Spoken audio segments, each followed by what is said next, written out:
Pemirsa, kurangnya fasilitas dan alat kesehatan membuat jenazah pasien COVID-19 terpaksa dibopong langsung oleh tenaga kesehatan untuk dimakamkan. Peristiwa yang terjadi di Desa Kanganara, Kabupaten ND, Nusa Tenggara Timur ini pun viral di media sosial.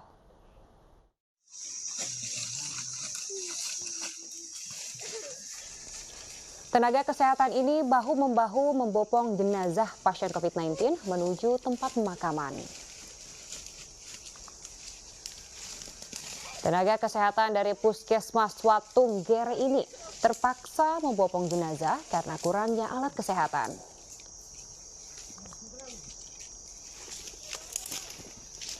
Bahkan tenaga kesehatan ini terpaksa menguburkan sendiri jenazah pasien COVID-19.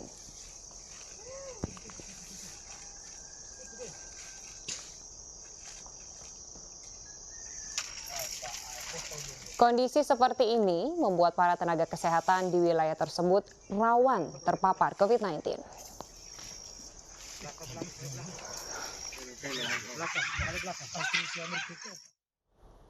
Seorang warga Sawah Besar meninggal dunia saat jalani isolasi mandiri karena COVID-19. Tim baru bisa memulasarkan jenazah setelah mobil jenazah tersedia.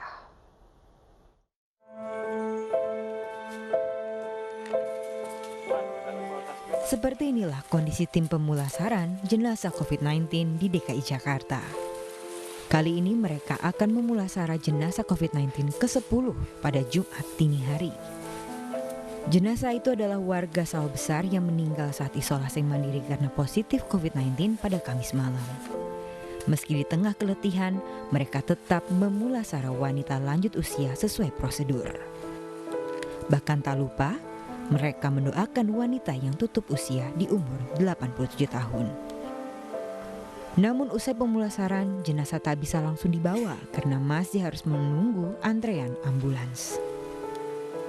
Lagi isolasi mandiri atau? Ya, betul. Semua keluarga lagi sedang isolasi mandiri di rumah. Penghuni rumahnya positif semua berarti? Iya, positif.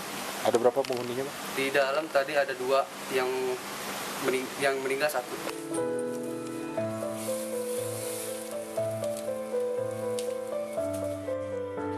Wanita lansia ini meninggalkan seorang anggota keluarga lainnya yang juga isolasi mandiri karena positif COVID-19. Jenazah dimakamkan di tempat pemakaman khusus COVID-19 di Rorotan Cilincing, Jakarta Utara. Dari Jakarta, Vendra Kurniawan, iNews melaporkan.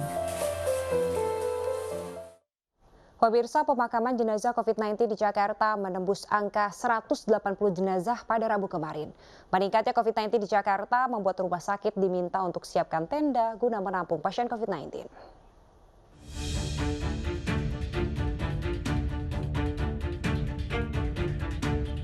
Melonjaknya kasus corona dalam seminggu terakhir di Jakarta membuat rumah sakit khusus corona penuh.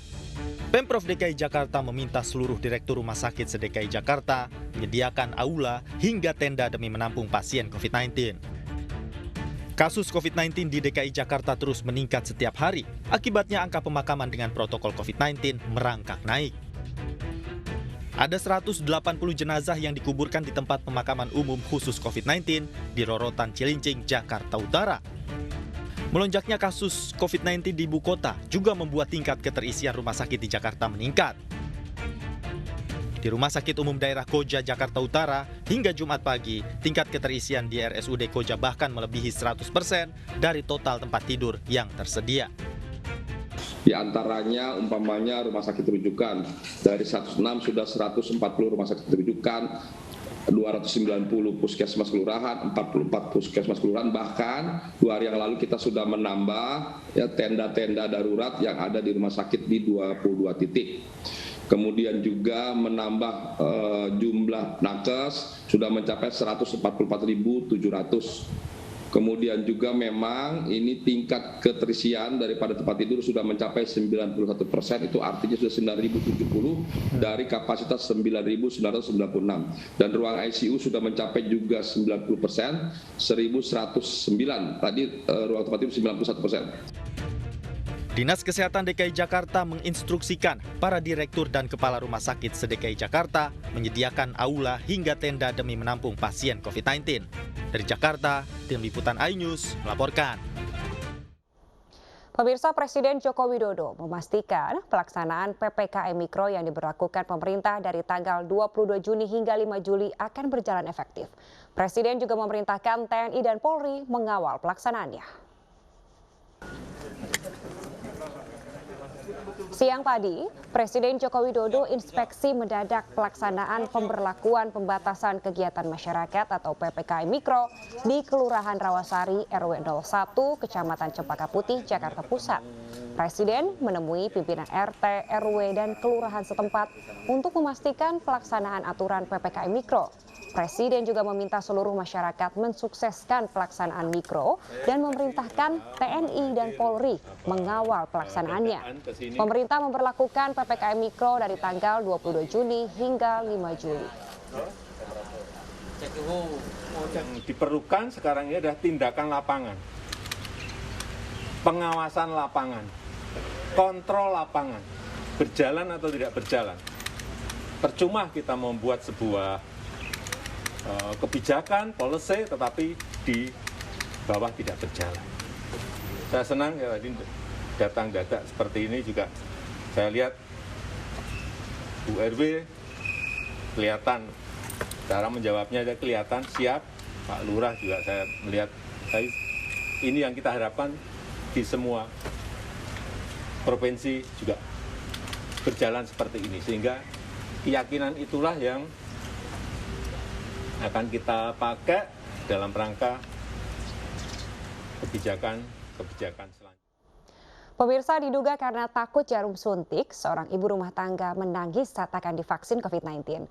Teriakan ibu itu pun sampai mengundang perhatian warga.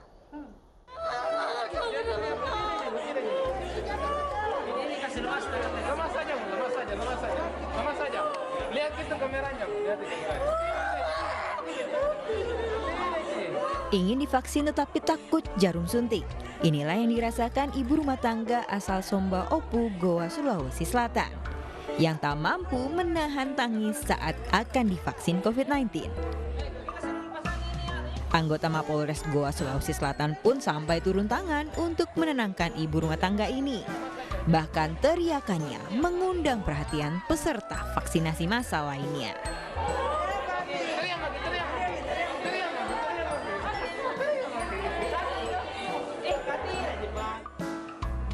Vaksinasi massal ini menyasar lebih dari 1.000 warga yang belum vaksin COVID-19. Saya adalah masyarakat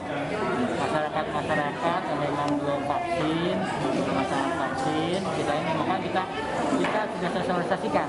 Mungkin melalui salah satunya ada spanduk di tempat-tempat keramaian maupun lewat medsos. Tercatat baru 300 warga yang berpartisipasi dalam vaksinasi massal ini. Polres Goa menghimbau warga agar ikut vaksin yang digelar di 3 lokasi berbeda. Dari Kabupaten Goa, Sulawesi Selatan, Bukma, iNews melaporkan. Seorang disabilitas menangis saat ditemukan dengan pemuda yang memperkosanya. Pemirsa, kami akan kembali usai jeda, tetaplah di iNews Malam.